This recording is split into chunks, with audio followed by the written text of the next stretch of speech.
I haven't done this, but I found this Twitter account and a story about it, and I almost want to do it while we're not really hooked up to be able to do this like live right now, but later we're going to have to try it out. It's a Twitter account that will find your dog doppelganger. Your dog's doppelganger? No, you and your doggy doppelganger. A doppelganger of you is a dog.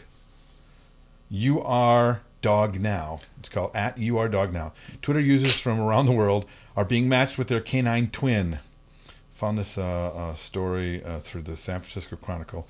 Users tweet the account of a photo and wait for an image of a similar-looking dog to be beamed back. 31,000 followers. Is this anything other than amusement? No, like, do you get well, matched with a well, here I'll show you the the reason I liked it so much because they found Trump's doppelganger. Oh, nice! Yes, that is excellent. Isn't that great? Now you're gonna have to show that to everybody. Oh, and I will. I promise. Side-by-side photos show matching accessories, outfits, hairdos, landmarks, vistas, and expressions. That's very funny. There's one for Chris Pratt that's supposed to be really funny. And you haven't done this yet? No, I literally saw this on the way over to record today, and I haven't tried it yet. But some matches even include photobombing animals like cats, rabbits, chickens, elephants. Based on tweets from the account You Are Dog Now, it appears to be run by college students. There's a big surprise. Right. Well, they're the people who have time in the world. Right. I can be paying attention to chemistry, but look at this. Right. I think I found my startup. And here's why now they're going to be like chemistry. What do you do chemistry for? Right. Look at the millions of dollars I'm making on. Right. You Are Dog Now. I have 1 million followers. Can I get $1 a follower, please? Start the bidding. Oh my gosh, it's just beautiful. Yeah. Anyway, I just thought this is something that I need to bring up, and I have no idea how. It's like an eye worm. I can't do it while we're talking. So like there's an earworm. Well, welcome to the show. Yeah, welcome to the Bill and Jason Show. I'm Bill Hermann. That's Jason Jones. And one of the things I like about this show, at least for you and I, and the reason we started it in the first place, is that because we're friends, because we take a lot of time to talk about really dumbass stuff, and we used to work in radio, we thought, well, here's a way for us to get together and talk about things that amuse us. So those kind of stories really, really I like. And we do a lot of that as friends. Everybody does. But we also, help each other in business, in life, in whatever's going on. And you brought up an interesting idea the other day because you're a coach, because I've been through the same kinds of training you have, and I've coached people. You're a way better coach than I am. But comparison is the death of happiness. Yeah, Thank you, Robert Huggins. And please note Bill Hermann. But we found that we try to coach each other and hardly ever have success coaching. And there's success to a point. But like you couldn't be my regular coach. I couldn't be your regular coach. Well, no, I don't know. I think that, once we learned how the rules of coaching and how coaching works, we could coach each other. Everybody just has ideas in their head about what coaching is, right? But think about before we did our training and how we used to talk on the phone and what we used to talk about. Yeah. And then afterwards, right? So it was before. This is brilliant, okay? Because it's no, really. It is brilliant. Just thinking about before and after. So, because Bill and I would put his Marine, your wife, used to complain about the cell phone bill. Good grief. How much do you guys sit on? Do you get anything done? You were 4 hours a day on the phone with Jason, teenage right? girls. Talking about habits for success. I had a talking on the phone habit with Bill Hermann that was 4 hours a day. We had great fun, and it was really entertaining. It was like doing a radio show with one caller for 4 hours. It was fun. It was really funny too. I tell you, you really missed out. We didn't get a lot done, even though it was for an audience of two and starring two people who happened to be both the audience. Our fans loved us. Yeah. They did, and still do, I think. Anyway, we always say we're our biggest fans. Now, after gushing about all that, and fondly looking at the past, thinking about how we talked, right? So, what we used to do, we used to spend a lot of time like really kind of complaining about those circumstances that seemed to be in our way to prevent us from having what we wanted. Okay. Right. And so we were always talking about these circumstances as problems, and we were never talking about solutions because we were always just talking about them as immovable. It's the way it is. It's the way it is. Wouldn't it be great if it would be different? As if the world would need to shift and then we could step into it. Ta-da! This is perfect for me. Yeah, it's really awful, man. I can't do that because you know how it is. Oh yeah, I do. Yeah, or you know how they are, or you know how those vendors are, or those photographers, or those venues, or you fill in the blank, right? Like everybody that like just doesn't line up with whatever your agenda is, either spoken or not, is like becomes like difficult and problem. We used to complain, and most of our conversations was really about that complaining. So you complain, I'd be like, oh yeah, I totally agree with you, and then I would complain with you, and we'd complain back and forth. And we were great good at complaining sessions. Complain and agree for a good 2.5 hours. Right, and we would often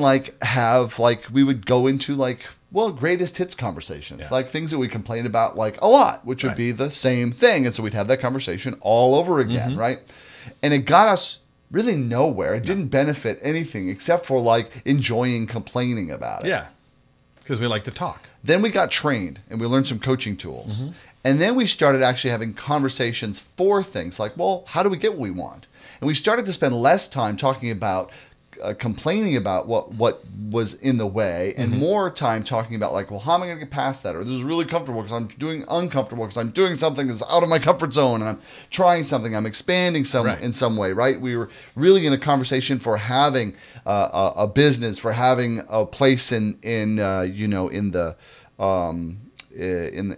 space of entertainment, and like really it was for something. It wasn't just about whatever we were doing or whatever was happening or whatever. It was like for something. So then things started to happen and really shift and change. And that's the biggest difference between, or the biggest problem with saying, oh, I'll just have my friend coach me, is that if you're not actually using coaching tools, then all you're doing is probably what you and I were doing, is just like kind of giving that loop of feedback to reason why perpetuate your complaints, and that you're justified in your complaint, and that's the way it is, and it'll never change. So let's just stay right here. So we'll stay right here, but we don't treat it like, oh, we're staying right here. We're like, oh, we talked that out. That felt good. All right, should we talk about it again tomorrow? Let's do that. And then weeks go by, and we're still having the same conversation. Same conversation, having the same issues, thinking that because it's never going to change, we might as well talk about it. Right. Yeah, and it's all in that. We've already decided it wasn't never going to change, right? Because like all those things that we want, we don't really believe that we can have them in the first place. Right. And when friends go back and forth and do that without those coaching tools, that's what happens. But if you do have a coach, if you do have the coaching tools, we now can, I can tell you when I don't want to be coached. Yeah, I can tell you. Look, I'm just calling to complain. I like my complaint. Right, I'm just complaining. I just want you to listen to it. Oh, okay, got it. Or when I want to be, if I want to move past this, I'm upset. Want to see action. Want to see something happen. Instead of, I can ask for it. Or my good coach and friend Jason can say, "Are you? Do you want to do anything about this? Or are you good where you are?" And before, it used to really make me mad. It's like, shut up. You're sitting over there all in you're better than me. Oh yeah, you're gonna make that. That's you're gonna your make it. You're gonna fix it. That's just you. Don't even. Right. Bill's big. That's pretty revealing. Yeah, you're revealing to the world that your conversation is you're better than me, and it's not. It has nothing to do with me specifically. Like you going out in the world, everyone you talk about it. So you're better than me, and you're better than me. Right. That's like a conversation. I think that's a conversation in a lot of your people disempowering conversation. Right. Exactly. You're just trying to be better than I am. That's not true at all. That's just me stopping you, trying to make myself feel better because that's the way I think I'm going to make myself feel better. Well, that's the loop in your head. Yeah, exactly. So, and it took a while before I could either see that, number one, or could hear anybody tell me that was there. Now, we have that. We can have that conversation. I can decide, and rather I can choose to let that go. I can choose to not be a part of that conversation, and then we can talk about, okay, well, how can that work out? But I think that's a common thing with everybody. I think that's a common thing in the DJ world. When I used to, I suppose, when I try to empower DJs to be better, to be stronger, to see who they are as a business person, to look at what they do as a viable job description, as a career choice, things like that. And when I come towards someone who's not agreed to listen to me show them something new, what they are hearing is their dad saying, "You're not as good as I am." So that thing that you did with your father that said, "Shut up." Yeah. You know, who are you? Telling versus don't coaching. tell me what you know to what do. You need. This is what you need. Right, exactly. Right? So like, oh, great. it's not an uncommon conversation with anybody. So I think the biggest difference between the friendship and actually having serious coaching is the choice that you want that. You want it. You know, I want to be coached. Gives me the power to be coached, as opposed to staying in that, who are you? Leave me alone. I'm just complaining. Don't tell me that that you're better than me. All that stuff. That's a conversation of I'm not choosing to reach out. It's the same conversation my daughter has with history. You know, this is stupid. Who are you to tell me? Whereas she could just say, I don't understand. For 50 minutes, she could literally tell herself that the teacher's going to tell me stuff I don't know, and I'm going to pay attention. Well, I think what's distinct is that now you and I will we will be distinct about do you want to do a coaching conversation? It's a conversation to have, a way to have a conversation. And if it's no, I just want to I'm just complaining and I just want to keep complaining. And there's nothing wrong with that. Okay, well then keep complaining. Yeah, you go crazy. If you want to shift that, give me a call. I'm available, or whatever, that sort of thing. Whereas, and before that, we did not know that there was anything distinct, that we thought we were helping and coaching each other. We thought that's what we were, because that's what we had to work with. And everybody just has what they have to work with. It's not a good, bad thing. It's like you got what you got, until you get something else to work with and make a difference. And so that friend conversation tends to want to be supportive and perpetuate it, versus the coaching is the more okay, well, is that something you want to give up? It seems to be disempowering you, you know, kind of thing. Let's go somewhere with it. And so though this conversation has been incredibly interesting, I want to leave everyone with a kind of a takeaway out of this. Yes. Rather than oh, well, then great, my friends can't coach me, so I'm screwed unless I hire someone. Thanks. Well, and that's awesome not episode. That's not what we want at all. So that takeaway would be. So the takeaway is your close friends can use some coaching tools with each other. Right. So here's the first thing that speaks to what we spent a lot of time talking about in terms of that complaint loop, is instead of getting into the mud with somebody's complaint and oh, that's terrible, and let's talk about it some more, and let me add fuel to the fire because I have the same problem. You're right. It is terrible. And basically reinforcing something that isn't working for them, which isn't going to actually help them anyway. Though it seems like it's making them feel good in the moment because it's validating their complaints. Right. Instead, what you could try is just listening to understand and really just taking in what they got without having opinions about it. Oh, wow, I really get that. I really get how that's impacting you. I really understand how you're feeling about that. Get over in their world so that when they get all done and it's all out of there, this is kind of part of the clear and create exercise that we did in doing the entertainment experience. Exactly. Is the clearing part. And then generally what happens is that when they run out of steam, it's all gone. It it goes away once it's heard by someone.